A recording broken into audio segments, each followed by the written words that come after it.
मनिहारी से बड़ी खबर सामने आ रही है, जहां सांसद तारिक अनवर ने बेलटोला सड़क हादसे में जान गंवाने वाले 3 युवकों के परिवार से मिलकर गहरा दुख व्यक्त किया। इस दौरान जहां एक तरफ मातम का माहौल देखने को मिला, वहीं दूसरी ओर रतनपुर में आयोजित जनसभा में विकास की नई उम्मीद भी जगी। आइए देखते हैं ये खास रिपोर्ट। मनिहारी प्रखंड के बेलटोला गांव में उस वक्त माहौल बेहद गमगीन हो गया जब सांसद तारिक अनवर मृतक युवकों के परिजनों से मिलने पहुंचे। परिजनों का रो रो कर बुरा हाल था, हर आंख नम थी और हर दिल में एक ही सवाल, आखिर इन परिवारों का सहारा अब कौन बनेगा। सांसद ने परिजनों को ढांढस बंधाया, पूरी घटना की जानकारी ली और तुरंत जिलाधिकारी से फोन पर बात कर जल्द मुआवजा दिलाने का भरोसा दिलाया। इस पहल से पीड़ित परिवारों में थोड़ी उम्मीद जरूर जगी। इसके बाद सांसद रतनपुर गांव पहुंचे, जहां जनसंवाद कार्यक्रम का आयोजन किया गया। यहां का माहौल बिल्कुल अलग था, उत्साह, उम्मीद और विकास की चाह से भरा हुआ। मनोहरपुर पंचायत की मुखिया शबन कुमारी यादव ने जिस मजबूती और सजगता के साथ अपने क्षेत्र की समस्याओं को सांसद के सामने रखा, वह काबिले तारीफ रहा। उन्होंने सड़क चौड़ीकरण, लालबाग के पास फ्लाईओवर निर्माण और उप स्वास्थ्य केंद्र में डॉक्टरों की नियुक्ति जैसी अहम मांगों को प्रमुखता से उठाया। वहीं पैक्स अध्यक्ष ललन यादव ने भी पूरे कार्यक्रम में सक्रिय भूमिका निभाई और जनहित के मुद्दों को मजबूती से समर्थन दिया। दोनों जनप्रतिनिधियों की यह पहल दर्शाती है कि वे अपने क्षेत्र के विकास के लिए पूरी तरह प्रतिबद्ध हैं। जनसभा में मौजूद लोगों ने मुखिया और पैक्स अध्यक्ष की इस सक्रियता की जमकर सराहना की। लोगों का कहना था कि ऐसे जनप्रतिनिधि ही क्षेत्र की असली ताकत होते हैं। सांसद तारिक अनवर ने भी दोनों की पहल की प्रशंसा करते हुए सभी मांगों को जल्द पूरा कराने का आश्वासन दिया। उन्होंने कहा कि चुनौतियां जरूर हैं, लेकिन जनता के हित में हर संभव प्रयास किया जाएगा। एक तरफ दर्द और आंसू तो दूसरी तरफ उम्मीद और विकास की राह। मनिहारी की ये तस्वीर बताती है कि जनप्रतिनिधियों की सक्रियता ही बदलाव की सबसे बड़ी ताकत है। परिवारों से मिलने हम आए थे। जिन बच्चों की जाने गई है उनके परिवार जनों से मिलना है, उनसे बात किया है हमने। हमारे साथ थे हमारे जिला कांग्रेस कमेटी के अध्यक्ष भी आए हैं, हमारे ललन जी भी आए हैं और सब लोग आए हैं। हम लोग इसी काम से हम लोग ये जानना चाह रहे थे कि अभी तक इनको कोई आर्थिक सहायता इन लोगों को क्यों नहीं मिली है परिवार को। तो हमने अभी डीएम से बात किया है, जिला पदाधिकारी महोदय से बात किया है। उन्होंने कहा है, आश्वासन दिया है कि जल्द ही इन लोगों को आर्थिक मदद पहुंचाई जाएगी। कुछ प्रक्रिया होती है, अभी वो प्रक्रिया पूरी नहीं हुई। जैसे वो पूरी हो जाएगी तो उनको जिला प्रशासन के द्वारा आर्थिक मदद मिल जाएगी। हाँ, 3 युवक के चले जाने से सर मृतक परिवार को क्या संदेश होगा? बिल्कुल बहुत दुख की बात है। अचानक इस तरह की घटना होती है तो और परिवार के लोगों को और दुख होता है। अगर कोई बीमार होता है और उसकी मृत्यु हो जाती है तो लोगों को एक संतुष्टि होती है कि बीमार थे इसलिए चले गए। लेकिन ये अचानक इस तरह की घटना हो जाए और वो भी एक ट्रक के गलत दिशा की वजह से, रॉन्ग साइड से वो आ रहा था ट्रक और लोग बेचारे तीनों बच्चों की जान चली गई उसमें। तो ये तो बहुत दुखद है, बहुत अफसोसनाक है। उनके परिवार के लोगों के साथ हम लोग की पूरी सहानुभूति है और हम इसीलिए आ जाए थे कि उनको आश्वस्त करने कि भाई आपको जो भी आर्थिक मदद बिहार सरकार से हो सकती है वो कराने की हम लोग कोशिश करें। घटना है और घटना होने के बाद मैं अपने माननीय सांसद जी से टेलीफोनिक वार्ता हुई और आज ही दिल्ली से आए हैं, तो दुखित परिवार से मिलने के लिए आए हैं। और जैसा कि आप लोगों ने भी सुना कि जिला पदाधिकारी महोदय से बात हुई है, उन्होंने आश्वासन दिया है कि 5 लाख रुपया मिलेगा। लेकिन हम प्रशासन से एक डिमांड करते हैं, जितनी जल्द हो मिल जाए। भरपाई तो नहीं हो सकती है, फिर भी अब तो वापस तो हो नहीं सकता है। इतना बड़ा दुख जो हुआ है जिस परिवार को, बहुत बड़ा घटना है। पूरे जिला मनवाहत है इस घटना से। हम लोग भी बहुत दुखी हैं और ईश्वर से यही कामना करते हैं कि इस परिवार को दुख सहने की शक्ति दे। पहला मांग तो मेरा 4 लाइन में जो ओवरब्रिज का मांग है रेलवे लाइन के पास, और रतनपुर उत्क्रमित मध्य विद्यालय से लालबाग चौक तक चौड़ीकरण हो, जिससे हमारे 6-7 पंचायत को आने जाने में सुविधा हो, बड़ी गाड़ी जा सके, किसानों को उचित मूल्य मिल सके मक्का का, इसका मांग किए। दूसरा, मेरे बानीपुर उप स्वास्थ्य केंद्र में डेथ अवस्था में पड़ी हुई है, इसके बारे में विधायक जी को भी लिख के दिए थे, विधायक जी भी विधानसभा में क्वेश्चन किए, लेकिन अभी तक उसमें डॉक्टर नहीं बैठते हैं। इसके लिए सांसद जी से भी अपने आवेदन पे माननीय मुखिया शबनम कुमारी जी दिए हैं। सांसद जी को अब देखे, इसकी बात सदन में रखते हैं, उसके बाद क्या होता है फिर आगे हम लोग प्रयास करेंगे। विद्यालय को लेकर के बात किया गया। विद्यालय मेरे मनोहरपुर में एक है, सिर्फ महियारपुर में मेरी बड़ी पंचायत है, इधर के लोगों को बच्चे बच्चियां को जाने में बड़ी कठिनाई होता है, रेलवे लाइन टपना पड़ता है, पानी टपना पड़ता है, इसलिए बड़ी आबादी में एक स्कूल उत्क्रमित मध्य विद्यालय रतनपुर मिडिल में है, वहाँ अगर उच्च विद्यालय हो जाए तो यहाँ के लोगों को, बच्चों को, बच्चियां को पढ़ाई लिखाई में सुविधा होगा। कहीं न कहीं ईदगाह और कब्रिस्तान को लेकर के एक बात आई है। ईदगाह के लिए बहुत दिनों से हम लोगों ने प्रयास कर रहा है, एक बिहार सरकार की जमीन है, उस पर बात चल रही है, अगर कुछ लोगों की मदद हुआ, अधिकारी का मदद हुआ, तो वो सुनिश्चित वो जमीन ईदगाह में जाएगी और मिलेगा। ग्राम पंचायत मनोहरपुर में आकर बहुत खुशी हुई। हमारे साथ हमारे जिला कांग्रेस कमेटी के अध्यक्ष सुनील यादव जी हैं, दिलीप विश्वास जी हैं, और यहाँ हमारे जो साथी हैं, जिन लोगों ने इस स्टेज पर, मंच पर मौजूद ललन यादव जी, हमारे मुखिया इस पंचायत की शबनम जी, विश्वनाथ यादव जी, डॉक्टर विपिन जी, हमारे पत्रकार बंधु मंजूर आलम साहब, अकबर मास्टर जी, शमशुल जी, रामदास गुप्ता जी, राकेश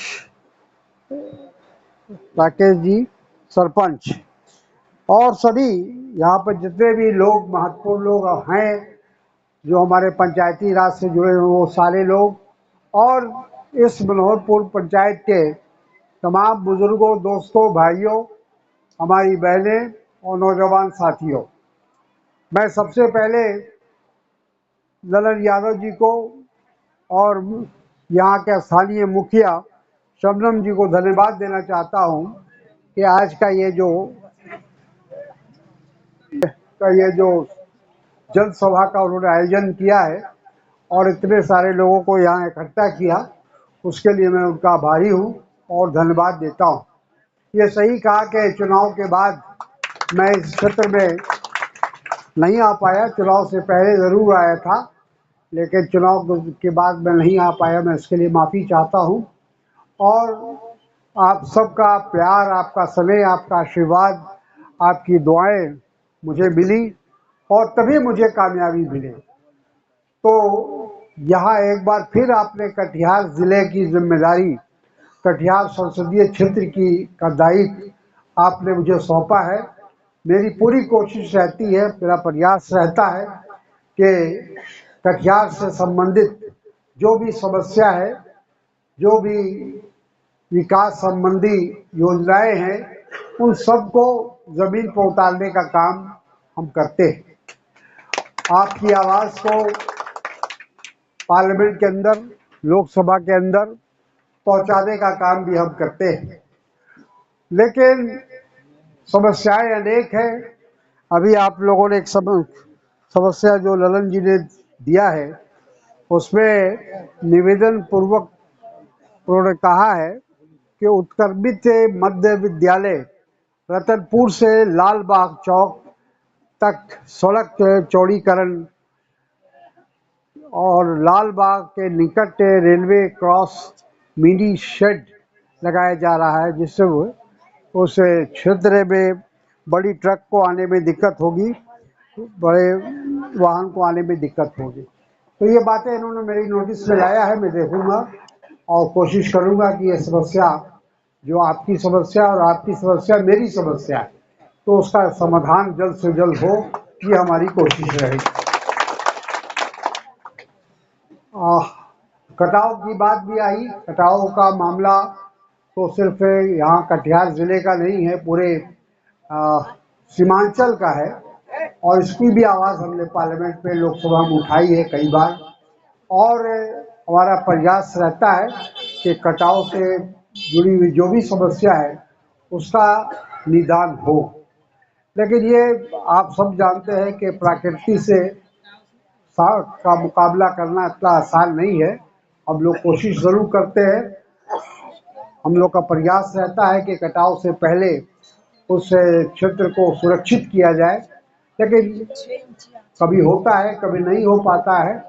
लेकिन हम लोग प्रयास करते रहते हैं। जो भी विभाग है, जो फ्लड कंट्रोल विभाग है या सिंचाई विभाग है, उसके माध्यम से कोशिश हम लोग की रहती है कि सभी जगह जहाँ जहाँ कटाव है उसको एक सुरक्षित स्थान मिले। मैं आप सबको ये विश्वास दिलाना चाहता हूँ, कटिहार बहुत ही पिछड़ा हुआ इलाका है और बाढ़ और कटाव से पीड़ित है। उसके बावजूद भी हम लोग यहाँ विकास के कार्यों को आगे बढ़ाने का काम कर रहे हैं। और चाहे बिहार सरकार हो या केंद्र सरकार हो, जो भी उसकी योजना है उसको ज़मीन पर लाने का प्रयास करते रहते हैं। और हर 3 महीने के बाद पूरे का जो भी योजनाएं हैं, खास तौर पर केंद्र सरकार से जुड़ी हुई, क्योंकि आप सब जानते हैं कि आपने मुझे केंद्र के लिए चुना है, दिल्ली भेजा है। और दिल्ली से चली हुई जो भी योजनाएं हैं, केंद्र सरकार की योजनाएं हैं, उसको कैसे ज़मीन पर उतारा जाए, इसके लिए हम लोग उसकी समीक्षा हर 3 महीने पर समीक्षा भी करते हैं।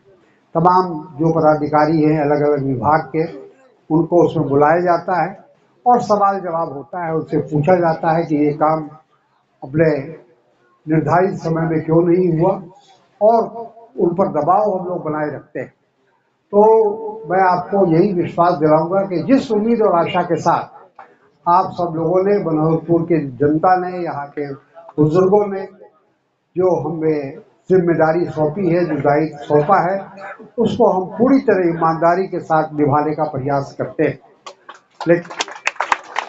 लेकिन हो सकता है कुछ काम होता है, कुछ काम नहीं होता है। आप सब जानते हैं कि आप भी परिवार चलाते हैं, घर चलाते हैं।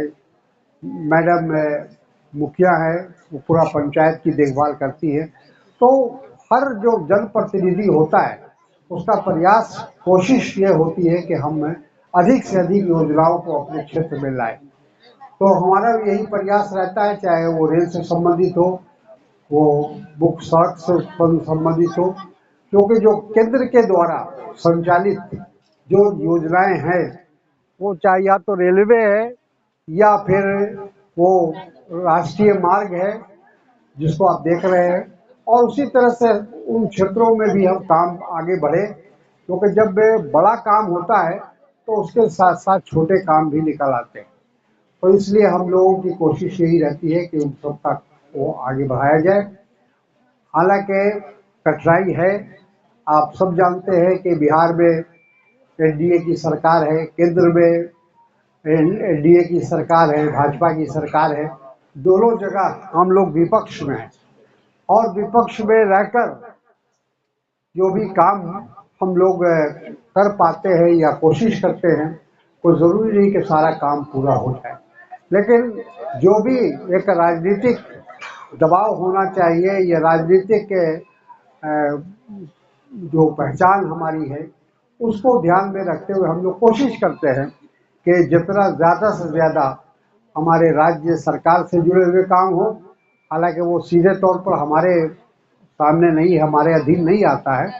जो भी राज्य सरकार की योजनाएं हैं वो बिहार सरकार से संचालित होती है, और बिहार सरकार में जो विधायक होते हैं वो, उनकी जिम्मेदारी है कि उसको देखें कि उनका जो भी योजना है वो पहुंच काम हो रहा है या नहीं हो रहा है।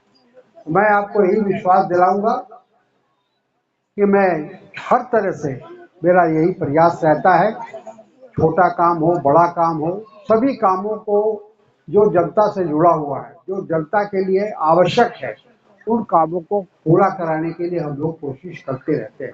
प्रयास करते रहते हैं। अभी जिन समस्याओं को आपने रखा है, आपके द्वारा रखा गया है, उन समस्याओं का भी समाधान आने वाले समय में हम लोग कोशिश करेंगे कि वो हो जाए। जो ललन जी ने बताया है कि जो समस्या इस क्षेत्र की है उसको कैसे हल किया जाए, अब रेलवे से बात करेंगे ताकि जो रेलवे का शेड देने की बात उन्होंने कही कि जिसकी वजह से बड़े ट्रक नहीं आ सकते हैं, बड़े व्यापारी नहीं आ सकते हैं, इसलिए उसका भी समाधान कुछ हो सकता होगा तो ज़रूर होगा, मैं आपको विश्वास दिलाता हूँ। मैं नहीं लूँगा। आप सबका बेहद शुक्रिया मनोहरपुर के तमाम ग्रामीण भाइयों का कि आप सब लोगों ने मुझ पर विश्वास किया, एक बार फिर हम पर आपने भरोसा किया और फिर दिल्ली मुझे भेजने का काम किया, आपने सांसद बनाने का काम किया। तो मेरा हमेशा कोशिश यही रहती है कि जो आपका विश्वास है, जो भरोसा है, वो टूटने ना पाए और वो बना रहे। जिस तरह से आपने, जिस उम्मीद और आशा के साथ आपने मुझे ये जिम्मेदारी सौंपी है, मैं उस जिम्मेदारी को निर्वाह करने के लिए पूरी कोशिश करता हूँ।